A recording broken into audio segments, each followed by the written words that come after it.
package ay paano maliligtas ang tao.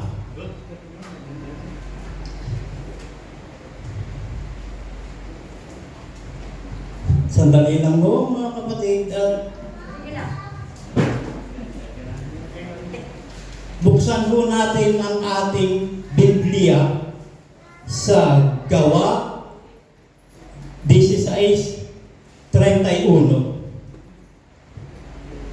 at kaniyang sinabi, manampalataya ka sa Panginoong Hesus at maliligtas ka, ikaw at ang iyong sambahayan. Amen. Napakaganda. Talagang napakaganda itong verse na ito mga kapatid na talagang tinapahiwatig ang ating Panginoon upang tayo ay manampalataya sa Kanya. Bago nga pa na ang lahat, naisishare ako sa inyo na tunay na nangyari sa aking buhay.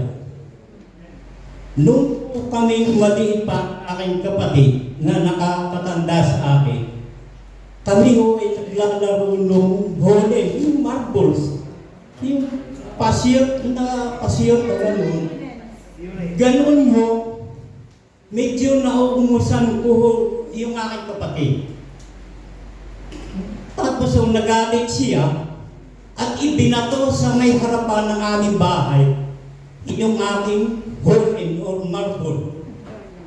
Hindi ko ho napansin na mayroong nakalawit na wire, yung palay light. Tapos, nakawakan ko ho yun. Ayun na, talagang kuryente ako, totally black, bagsak po ako. Naiginalang ho at nakita ng aming kapitbahay na ako agad siya nakaputol na bamboo, hinataw yung wire, kay ginalang ho at nalagot. Nang ako'y magising, pinapaamoy ako ng bayabas na nilukumos para manubalik daw ang aking kaisipan. Kaya ako'y sa ngayon, mula nang ako'y maging ipinanganak na muli, ako'y napag-isip ko na ang Panginoon Diyos ay talagang tunay na magmahal sa atin. Hindi pa niya kinuha ang aking buhay. Sa palagay ko po ay may purpose pa ang Panginoon sa aking buhay. Upang siya ay kilalanin, mahalin, sambahin sa katotohanan. Papurihan siya. Abay-dabay, pag naalala mo yung pagpuri sa Kanya, hindi mawaglit sa aking isipan yung sabi ni Pastor, na pag tayo nagpupuri, ibigay na natin ang ating pinaka-the best sa pagpupuri. Kung pwede nga lang mo, mayanig itong church sa ating pagpupuri, ay positive po ang ating Panginoon ay lugod na lugod sa ating pagpupuri. Mga kapatid. Balik po tayo dito sa aking encouragement.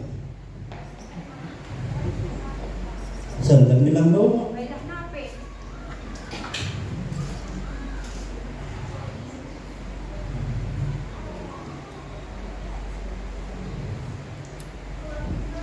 Buksan ho natin ang ating Biblia sa Efeso.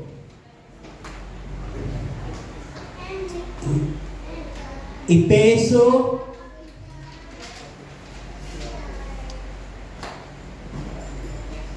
2:8 at 9.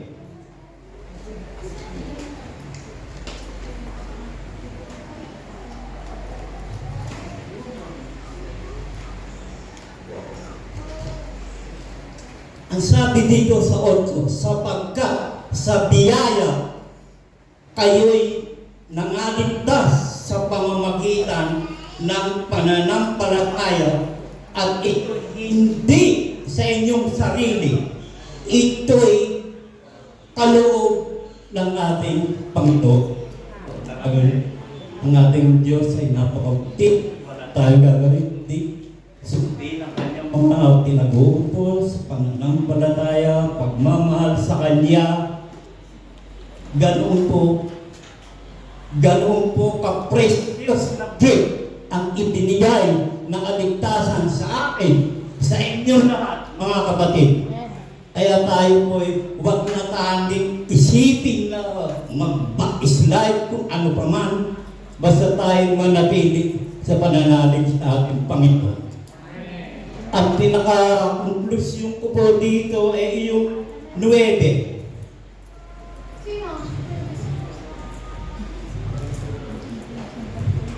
Hindi sa pamamagitan ng mga gawa upang ang sino man ay huwag magpapula.